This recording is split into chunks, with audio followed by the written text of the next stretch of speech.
আসসালামু আলাইকুম ভিউয়ার্স, আল্লাহর অশেষ রহমত, আলহামদুলিল্লাহ সবাই ভালো আছেন। দেখেন, খুবই গুরুত্বপূর্ণ একটি বিষয় রোমানিয়া সম্পর্কে।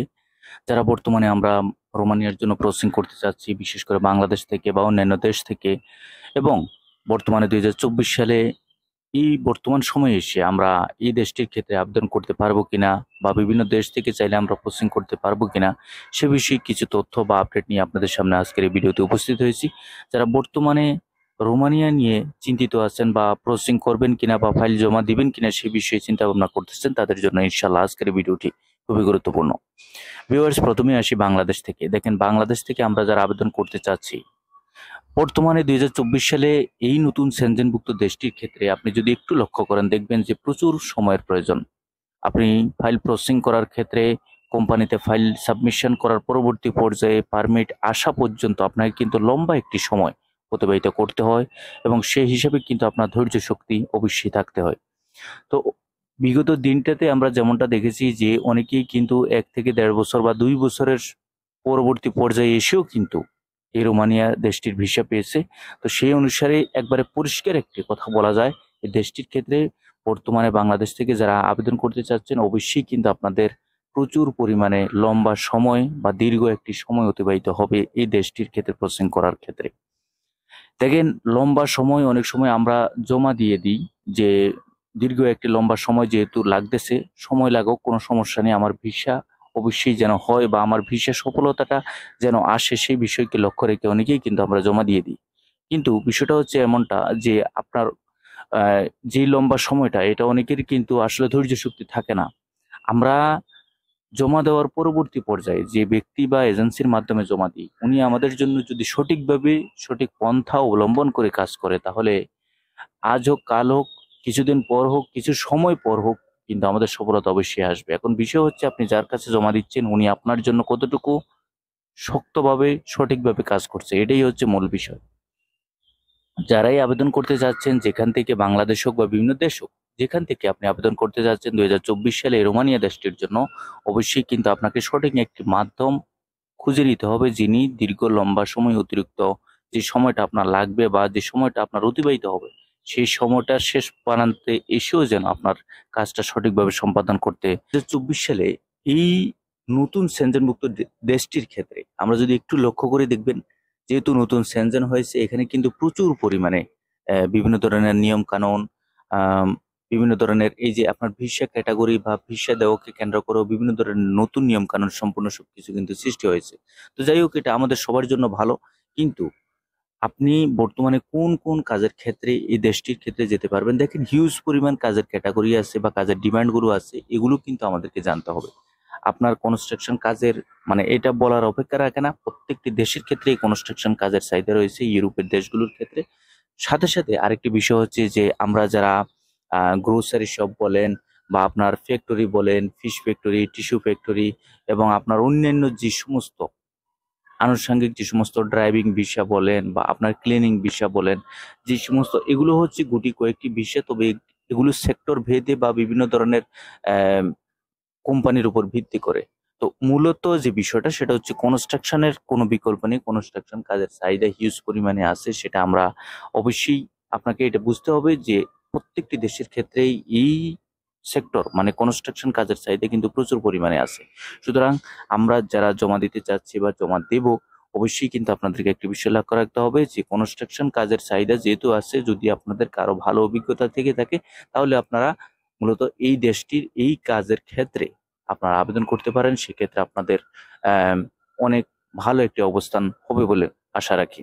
অনেকেই কিন্তু প্রবাস থেকে বিভিন্ন দেশ থেকে, বিশেষ করে মালয়েশিয়া থেকে, সিঙ্গাপুর থেকে, দুবাই, সৌদি বা কাতার থেকে, অনেকেই বিভিন্ন জায়গা থেকে কিন্তু রোমানিয়াতে যাওয়ার জন্য, বিশেষ করে যে যেমনটা এখন নতুন সেনজেন হয়ে গেছে, তো অনেকেই কিন্তু যাওয়ার জন্য মত পোষণ করতেছেন। তো সেই অনুসারে একটি বিষয় বলা যায় যে অনেকেই কিন্তু একটি বিষয় বলতেছেন যে আপনাদের কাজের ক্যাটাগরি, যেমন ধরেন আপনার কাজের বিশেষ করে আমি মালয়েশিয়া সম্পর্কে বলতেছি, যে কাজের সেক্টর হচ্ছে সেক্টর সার্ভিস, অথবা আপনার অন্যান্য যে কোনো এগ্রিকালচার হোক বা অন্যান্য মানে কনস্ট্রাকশন ছাড়া অন্য কোনো সেক্টরের ভিসাগুলো আপনার কিন্তু পাসপোর্টে বা আপনার স্টিকের ভিসা আছে বা আপনার ভিসা লাগানো আছে।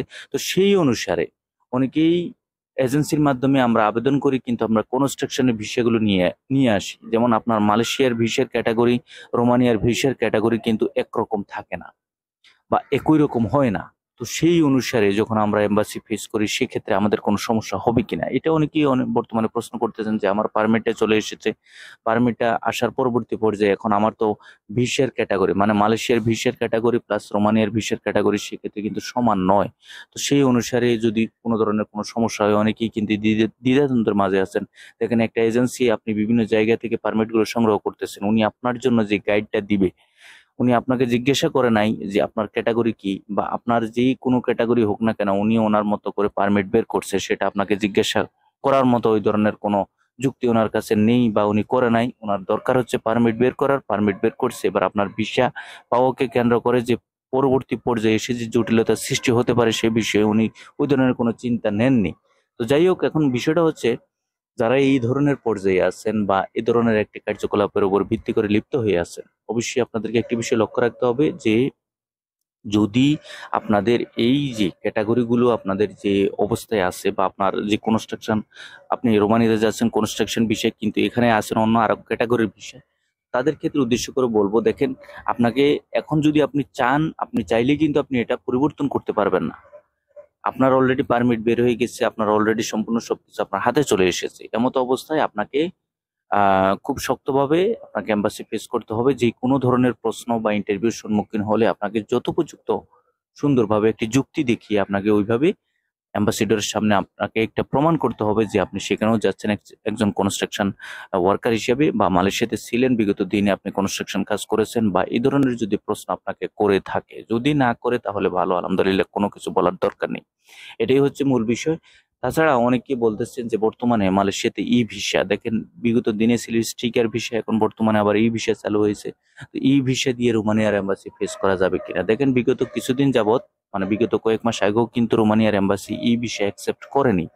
যেহেতু ই ভিসা হচ্ছে একটি ইলেকট্রনিক ভিসা বা পেপারের উপর ভিত্তি করে ছাপিয়ে দেওয়া হয় ইলেকট্রনিক ভিসা।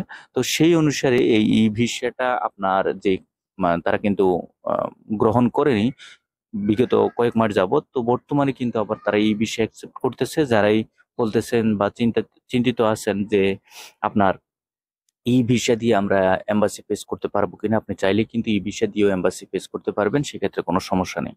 আরেকটি বিষয় বলে রাখি, দেখেন, অনেকেরই কিন্তু ভিসার মেয়াদ শেষ হয়ে গিয়েছে বা মেয়াদ অলরেডি শেষ পর্যায়ে আছে। তো সেই অনুসারে অবশ্যই কিন্তু আপনাকে, যেই আপনার ভিসার মেয়াদটা শেষ হয়ে গেছে বা আপনার যেই টোটাল মিলে অনেকেই চাচ্ছেন যে ট্রাভেল পাস কিন্তু 30 দিনের দেওয়া হয়, আর 3টে ট্রাভেল পাস নিতে পারবেন। এর পরবর্তীতে হচ্ছে কি, আপনি প্রথম হচ্ছে 1 মাস নিতে পারবেন, এর পরবর্তীতে আপনি আরেক মাস নিতে পারবেন, এর পরবর্তীতে আরেক মাস নিতে পারবেন, টোটাল মিলে 3টা। এখন এই 3টে ট্রাভেল পাস নেওয়ার পরবর্তী পর্যায়ে যদি আপনার ফাইলটা প্রসেসিং মানে আপনার পারমিট সম্পূর্ণ রূপে এম্বাসিতে সাবমিশন করে যদি কোনো ধরনের ভিসা আপনি না পান বা আপনার কার্যক্রমটা এখনো সম্পূর্ণরূপে সম্পাদন হয়নি, সেক্ষেত্রে আপনি কি করবেন? বিশাল বড় একটি ঝামেলার মাঝে পড়ে যাবেন। সুতরাং যারা এই পর্যায়ে আছেন, বিশেষ করে যারা মালয়েশিয়াতে আছেন, ভালোভাবে বোঝার কথা, যেই কথাগুলো আমি বলতেছি, যারা এই পর্যায়ে আছেন, অবশ্যই কিন্তু আপনাদেরকে ভিসা লাগাতে হবে। ভিসা লাগিয়ে আপনি দীর্ঘ একটি স্টিকার ভিসা হোক বা ই ভিসা হোক, যে কোনো একটি ভিসা লাগিয়ে আপনি ভিসা প্রসেসিং করতে হবে।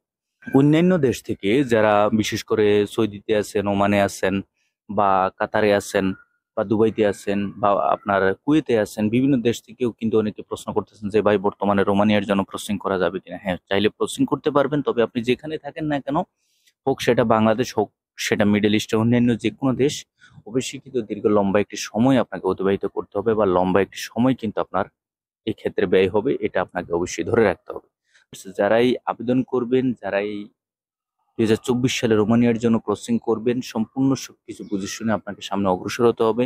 বিষয় হচ্ছে সময়, এবং আপনার যার মাধ্যমে জমা দিবেন, আপনার এজেন্সি হোক বা যে কোনো মাধ্যম হোক, উনি, এবং তাছাড়া আপনার যে ধৈর্য শক্তি, সেটা সম্পূর্ণ সবকিছু আপনার আছে কিনা, সম্পূর্ণ সবকিছু সব দিক থেকে যদি আপনার কাছে ভালো একটি সময় থাকে বা আপনার মাধ্যমটা ভালো হয়ে থাকে, এ টু জেড সম্পূর্ণ সবকিছু মিলে যদি আপনি একমত হতে পারেন যে না, আলহামদুলিল্লাহ, একটা সময় পরে হলেও বা দীর্ঘ একটি লম্বা সময় অতিবাহিত হলেও আমি রোমানিয়ার জন্য চেষ্টা করব বা আবেদন করব, তাহলে আপনারা রোমানিয়ার জন্য প্রসেসিং করতে পারেন, এই ক্ষেত্রে কোনো সন্দেহ নেই। সবাই ভালো থাকবেন, সুস্থ থাকবেন। আগামীতে নতুন কোনো আপডেট নিয়ে খুব শীঘ্রই আপনাদের সামনে উপস্থিত হবো।